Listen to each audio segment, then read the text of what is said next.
Welcome back to another one of my videos. We have a banger for you today, but first, a fascinating fungi factoid. Number 606, stalked scarlet cup, also known as the Sarcosopha occidentalis. It has a bright red cup on a white stalk. You can find it May through June and even into September in cool years. It lives on fallen deciduous wood in wet places. You can find it from New England to Louisiana and as far west as Kansas. Finally, the stalked scarlet cup is readily recognized by its small size, bright color, white stalk, and habitat on fallen branches. It's often found in the spring when one is out gathering watercress and wild leeks. You know, when you're out getting your watercress and leeks, take a look around, you might find the bright red scarlet, I already forgot the name. Fungus is a wonderful and exciting way to explore the world around you, but always know what the heck you're doing. That's the official mushroom warning before you get into mushrooming. Mushrooms, know what the heck you're doing. Simple as that. Have fun, enjoy, just don't accidentally die. The thing I wanted to touch on today is kind of simple, but relates to a lot of things that I've been working on recently and experiencing. So you know how we've been hearing over the years a lot about, instant gratification and how technology is making that worse and making us want things faster and our attention spans are going away. And then there's also this 30 before 30 idea that you're supposed to find some kind of incredible success before you're 30. Otherwise, you have failed capitalism. Otherwise, you're not talented enough. You're not special. Like the Zuckerbergs and Elon Musks of the world. So these two ideas: make a lot of money before you're 30 and instant gratification is getting worse. I've been thinking about these recently because I'm almost 30 and by no means have I seen any kind of real financial success. And I haven't had the opportunity to build that kind of wealth yet. I'm out here just trying to make rent, buy groceries, see my friends and family every now and then. I have a tendency, and I'm guessing this is a normal thing based on the amount of articles I see about it and people talking about it, to look at other people's lives and situations and judge my own success in any category according to what they've achieved. I also have personal goals that I would like to reach at some point. But my internal, intrinsic, subconscious, whatever you want to call it, pattern is to see those things that other people have and to see those goals that I have and see that I don't have them right now and consider myself a failure because of it. Now, it's okay. I know I'm not a failure because of that. I have a therapist. It's fine. I'm just sharing this because I'm wondering if it's a common experience people have. But it's true. I often look around at what so far I've done and I feel like it's not enough. And I see all of the things that I'd like to do, and I feel like I can never get there. And I think intellectually, a lot of us would be able to say and would say there's a lot, quote unquote, wrong with that, or at least not helpful in terms of making a change in your life. Having those beliefs and telling myself those stories is clearly in different ways not helping me. And it's funny how the most obvious things are usually the things that connect to the root of whatever is happening for you. And to make that a little bit more clear, I'll use the example I've been talking about. When I look at my past and I feel like I should have done more, I can say to myself, even sometimes maybe even in that moment, I'm being irrational. It's not true. Look at all these other things that I've done. And that might be able to help me get out of that, which is a great tool and a great resource and a great thing to do. But this, for me, is one of those beliefs that shows up over and over and over again. And it can feel sort of like I've told myself, I know this isn't true, but even though I can say I know it's not true, it still feels true that I haven't done enough. On some level. And so it's those obvious things where it's well, duh, obviously I have done stuff. I have built things, I have done whatever. But that feeling still arises. So those obvious things can often point to, well, if this thing is continuing to come up over and over, then there's something deeper there. There's like a root piece that continues to rise up through different scenarios in your life.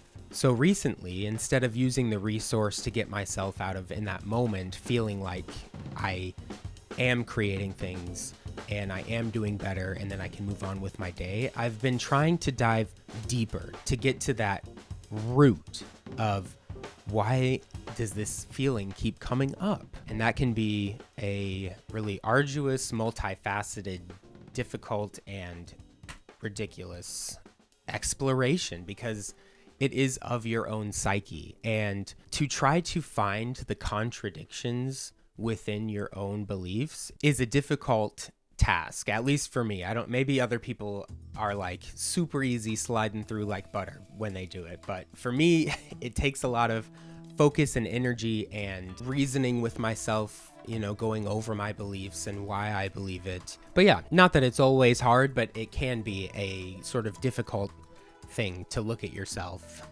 truly and purely, or whatever. I don't know what word to use there. Like clearly, I guess, is just, we'll leave it there. Through this exploration has come a lot of, I guess what I would call cultural deconstruction, like looking at the parts of our culture that tell us we have to have a certain kind of success. And I've explored how that has affected my self-worth, and in many ways it was a negative effect. Another thing that I've had to explore because of touching into that root is my relationship with failure and my relationship with success, and how I view myself if I do fail, or how I view myself if I do succeed, and all the reasons why. So basically, it can go in many, many different directions. It doesn't have to, but that generally seems to be the way that I take it, is to dissect and, go down and split it apart and look at all the things. And in the last week, it dawned on me that part of the problem is that I am working with a very short-cycled mindset. And what I mean by that is I mostly do like instant gratification. If I'm being honest with myself, I can't speak for, the larger numbers of it all and everybody else's experience, but as I've been exploring, I just realized, yeah, of course I like instant gratification. It feels good. It's that like dopamine hit, and it's also that feeling of completion. When that feeling happens, it feels good. Like, boom, that thing's done, off my mind. I don't have to worry about it anymore. But things that take longer cycles than just a few days, a few weeks, even a few years, that's when I start to get lost, or it starts to get fuzzy for me. And I gotta say too, that this isn't necessarily to say that being motivated by instant gratification is necessarily wrong either. I don't think that it's wrong. I think that it's just a part of our experience. What I realized for me, though, was that it was getting to a point in my life where it was no longer becoming a helpful way to approach achieving my goals. While I was exploring why I like instant gratification, it also brought up for me, what would it feel like to commit myself to pursuing another kind of gratification? And it struck me that I'm operating on a very short, self-defeating cycle. I have bigger goals, bigger dreams, and bigger desires than what instant gratification can bring me, is what I started to see. When I looked around and saw what other people had that I thought was meaningful, I was seeing that it was taking a much longer time for it to get to that meaningful point. And I know all of this, again, is gonna sound maybe like duh to you, but it is these things, when you get down to the very basics of it, that allow you to just like switch something, and suddenly things make sense in a different way, and you have that new perspective. That's what happened with me with this, so I just wanted to share it. Also, considering my age and our culture, I looked around, and how long does it take generally in the US for a person to be fully raised enough to finally be let out, kind of on their own if they go to college, but definitely on their own if they skip college and just go straight to work. It takes 20 years. It takes 20 years to prepare a person in general to be ready to go out and try on their own. And here I am, 8 years, almost 9 years after that 20-year point, looking at myself constantly and feeling like a failure and feeling like I'm not doing enough, when in reality, I just fucking started. The age of people still living with their parents is also going up in our country. So in some ways, unless there are, societal pushes to combat this, it may even take longer for people to be ready to go out and try on their own. When you look at really successful businesses, it takes at least 10 years most of the time, if not more. You're not even considered out of hot water as a small business until you've passed the 5-year point. So all of this is like hitting my brain last week, and I'm just like, so why am I continuing to operate on such a short schedule of like a day or a week or a year even? And if I'm being completely honest, I don't even know if I am operating on a year basis a lot of the time, because I don't think this was ever something that like dawned on me. And maybe I'm just an idiot. Maybe, this is something that most people realize at a young age. But my suggestion to all of you is the thing that I am going to implement in my own life, which is using a 20-year mindset. And I don't mean with fucking everything, like within reason. I'm not gonna say I'm gonna eat only ramen noodles for 20 years and see what that does. But I wonder if there's something to, operating consciously and intentionally on a longer cycle to give ourselves more time, to do this. I think we would all benefit from operating with longer intentional cycles, of us being okay with something not being completed, with it being a work in progress. And again, I want to reiterate, I think this can be applied to things that are really big, career and purpose and life path. I think a lot of us, or at least me, get caught up in thinking that we're so far behind and that we must be messing things up. And I don't want to project things onto other people because of my own religious trauma and my own beliefs, but I wanted to share this kind of revelation, I guess, or at least this idea with y'all, because it makes more sense to me than the narrative I'm being fed all the time that I need to be fucking grinding all the time and working as hard as I can and fucking checking in daily and doing my shit and blah blah blah.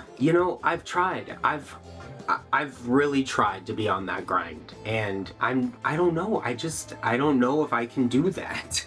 And when it comes to things that matter to me anyway, I feel like I can't give my full attention and presence and awareness to the thing that I'm working on if I'm focused so hard on just going, because I think the going is the thing that is going to make me successful, when really it's going to be the intentionality and the time that you put into something, the dedication and commitment you have to something is going to result more, probably, I can't say for sure, but it's going to result in more success, I think, and probably more long-term success and more fulfilling success. When you plant a tree in your backyard, you don't go out there every fucking day digging up the dirt around the tree, looking at the roots, making sure they're growing, like, oh, gotta be on the grind, pour coffee on the roots and then fucking cover it back up, and then 20 minutes later you come out and you spray the whole thing with water because you gotta be on that grind and the tree needs to grind with you, and you pour some like Monster energy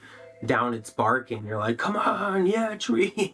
No, the tree needs time to take root, and then the tree needs time to grow.